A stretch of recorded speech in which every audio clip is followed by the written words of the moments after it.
नमस्कार, मैं हूं नीलू।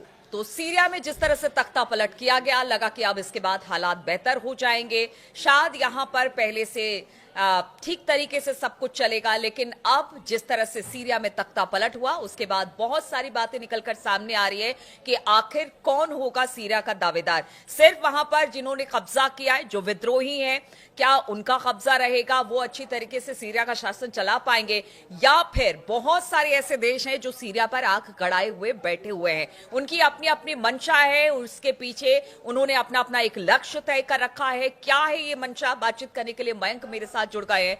लेकिन अब सीरिया एक बैटल ग्राउंड बनता चला जा रहा है बाकी देशों के लिए। किस तरह से, जरा हमारे दर्शकों को देखिए, आपने अभी एक बात कही नीलू कि बहुत सारे देश हैं जो कि सीरिया के ऊपर जो है वो गिद्ध की तरह नजरें जमाए हुए हैं और वहां की सीरिया की जमीन पर कब्जा करना चाहते हैं। ये बात जो है आपने एक प्रकार से बिल्कुल सही कही।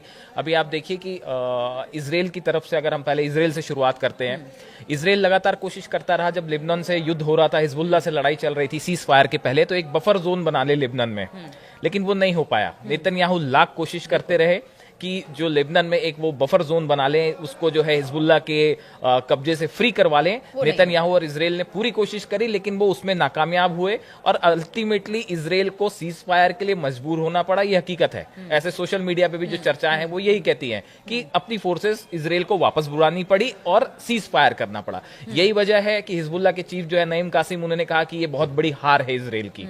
ईरान ने भी यही बात कही। अब देखिए, ऐसी ही कोशिश जो है इजराइल की तरफ से सीरिया में भी हो रही है। जो गोलन हाइट्स इलाका है, बताया जा रहा है कि करीब 10 किलोमीटर अंदर तक जो वहां का माउंट हेरमोन जो पहाड़ है, वहां तक इजराइल की फोर्सेस। तख्ता पलटने से पहले भी हमने देखा कई बार हमले भी हुए सीरिया में इजराइल की तरफ से। देखिए अब जो इजराइल असल में इस पूरे मैटर में, जिस तरह से सीरिया में तख्ता पलट हुआ, इसमें जो है सबसे ज्यादा फायदा अगर उठाने की कोई कोशिश कर रहा है तो वो है इजराइल।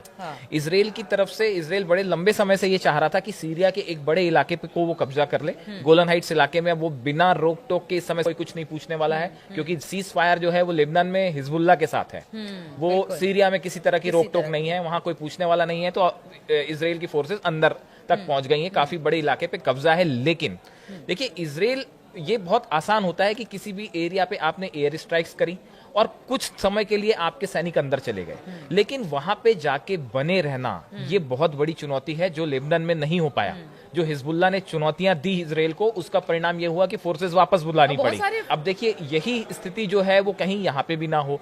इजराइल का कहना ऐसा है कि ये जो असद गवर्नमेंट थी, असद सरकार थी, इनके पास कई सारे केमिकल वेपन्स थे। और ये केमिकल वेपन्स जो विद्रोही संगठन है, STS है या SNA है, इनके हाथ न लग जाएं, कहीं ये हिजबुल्लाह के हाथ न लग जाए, इसलिए जो है इजराइल हमले कर रहा है। लेकिन हकीकत ये है कि इजराइल की मंशा है इजराइल की सीरिया के गोलन हाइट्स के इलाके में कब्जे करने की। वो एक उसको बफर जोन की तरह लेना चाहते हैं। अब देखिए, यहाँ पे जो है, इसी तरह से आप देखिए तुर्की, जो पिछले, अगर हम 24 घंटे की बात करें तो तुर्की की ओर से जो है वो जबरदस्त हमले हुए हैं सीरिया में।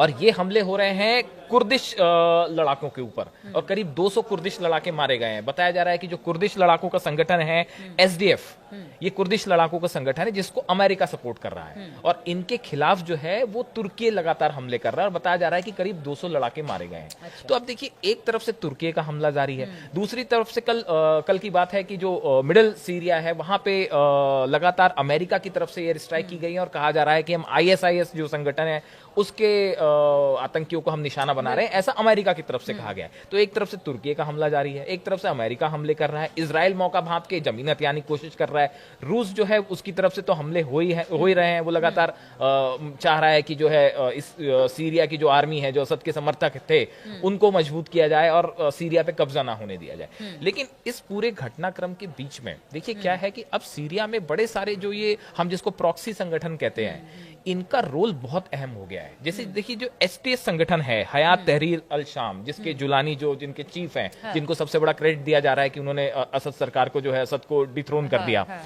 अब सवाल यह है कि आने वाले समय में इनका क्या रुख होगा।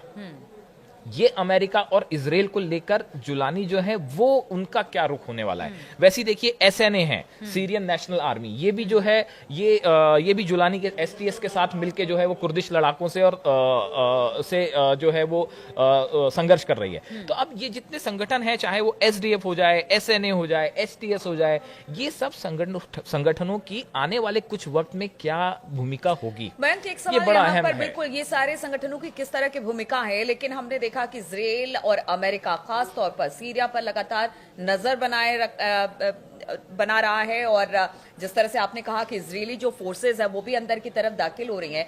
लेकिन सबसे बड़ी बात है, सीरिया हमेशा से ईरान को सपोर्ट करता रहा है, रशिया ईरान को सपोर्ट करता है। अगर सीरिया में इस तरह के हालात बनते हैं तो कहीं ना कहीं ईरान इससे कमजोर होगा, हाँ। और इसी बात का फायदा चाहे वो इजराइल हो या फिर अमेरिका हो उठाने की कोशिश कर रहा है। देखिए यूक्रेन, ये जो पूरा तख्ता पलट हुआ है, इसमें दो बातें हैं। एक पहली बात तो ये है कि देखिए बशर अल असद को रूस और ईरान का समर्थन था। बिल्कुल। हिजबुल्ला भी जो है वो बशर अल असद को सपोर्ट कर रहा था। अब हुआ ये कि हिजबुल्ला जो है वो इजराइल के साथ वॉर में उलझ गया, लेबनान वॉर में। ईरान जो है वो इजराइल के साथ उलझ गया और यूक्रेन में रूस उलझ गया। इस वजह से बशर अल असद जो है वो कुछ कमजोर पड़ गए और सीरिया में एक मौका मिल गया विद्रोहियों को पावरफुल होने का। देखिए ये बड़ी वजह है। दूसरी एक बड़ी इंटरेस्टिंग चीज है जिसकी सोशल मीडिया में चर्चाएं हैं बड़ी दबे छुपे तरीके से, कि ये सब कुछ अचानक ही सीज फायर के बाद कैसे हो गया। देखिए लेबनान के साथ वॉर चल रहा था, है ना, और उसमें इजराइल को नुकसान भी हो रहा था, और अचानक से हम देखते हैं कि नेतन्याहू भी जो है वो इस बात के लिए तैयार हो गए कि सीज फायर हो जा रहा है, और अभी ये सीज फायर हुआ ही है और उसके कुछ दिनों बाद सीरिया में तख्ता पलट हो जाता है। तो इस तरह की चर्चाएं सोशल मीडिया में है कि क्या ये किसी तरह का एक प्रकार का अंडरस्टैंडिंग थी कि भाई हम लेबनान छोड़ देते हैं, आप सीरिया पे जो है वो फोकस करना है।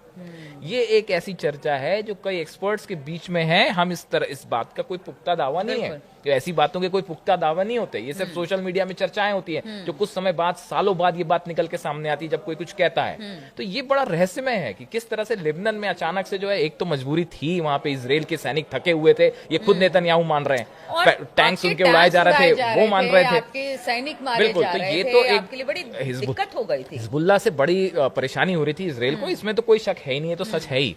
लेकिन ये भी बड़ा एक दिलचस्प बात है कि कैसे अचानक ये सीज फायर होता है और उसके चंद दिनों के अंदर सीरिया में जो है, सीरिया एक नया बैटल ग्राउंड बन जाता है और वहां तख्ता पलट हो जाता है। ये बड़ा सोचने वाली बात है। और दूसरा ये जो गोलन हाइट्स इलाका है, इसमें जिस तरह से अभी इजराइल ने कब्जा कर रखा है, इस पूरे, देखिए एक बात तो और तय है कि हिजबुल्ला जो है वो भले कमजोर हुआ, लेकिन पिछले कुछ समय में इस तरह की खबरें हैं कि हिजबुल्ला भी अपने आप को फिर से मजबूत करने में जुटा हुआ है। देखिए ना रूस चुप बैठने वाला है, अच्छा, ना ईरान चुप बैठने वाला है। कमजोर करने के पीछे इजराइल का मकसद भी यही था कि ईरान भी कमजोर होगा, सीरिया में भी थोड़ा सी चीजें डाउन होगी, क्योंकि हिजबुल्लाह इन दोनों देशों का समर्थन करता था। और यहाँ पर सिया सुन्नी वाली बात भी निकलकर सामने आ रही है, क्योंकि बार बार इस बात का जिक्र किया जा रहा है कि ये सारे संगठन शिया हैं और बहुत कम देश ऐसे हैं जो शिया वाले हैं, उसको एक दूसरे को सपोर्ट करने की बात आती है। उसमें से बहुत सारे ऐसे जो थोड़े से लिबरल हैं, वो अपने आप को इससे अभी किनारे रख रहे हैं, जैसे सऊदी अरब है, बाकी सब देश हैं, वो अभी चुपचाप इस चीज को देख रहे हैं। तो ये सारे फैक्टर्स भी बहुत मायने रखते हैं। बिल्कुल हाँ, ये बिल्कुल मायने रखते हैं। जो आप बात कर रहे हो, ये इन मतभेद की वजह से ही ये जो अलग अलग जितने प्रॉक्सी संगठन बने हुए हैं, एसडीएफ हो, एसएनए हो, है ना, एचटीएस हो, इन सब का इंक्लिनेशन की किसको सपोर्ट करेंगे, उसमें ये एक बड़ी भूमिका हो जाती है। लेकिन आज की डेट में हकीकत ये है कि सीरिया में कम से कम 5-6 देश लगातार हमले करने में अपने इंटरेस्ट में जुटे हुए हैं, और अमेरिका हो चाहे इजराइल हो, है ना, इन सब का अपना जो मेन मकसद ऐसा दिखता है कि मान लो सीरिया को कुछ भागों में डिवाइड करना है और उस पे अपना अपना शासन कायम करना है। ये आज की हकीकत है। तो देखिए बड़ी अस्थिरता की स्थिति बनी हुई है। सीरिया में तख्ता पलट जरूर हो गया है, लेकिन जो विद्रोही हैं वहां पर, वो किस तरह से अब सीरिया को बचा पाएंगे या फिर इसको लेकर कितने दिनों तक खुशी मना पाएंगे, ये बड़ी बात होगी। इस खबर पर लगातार हमारी नजर बनी रहेगी। आप बने रहिए हमारे साथ।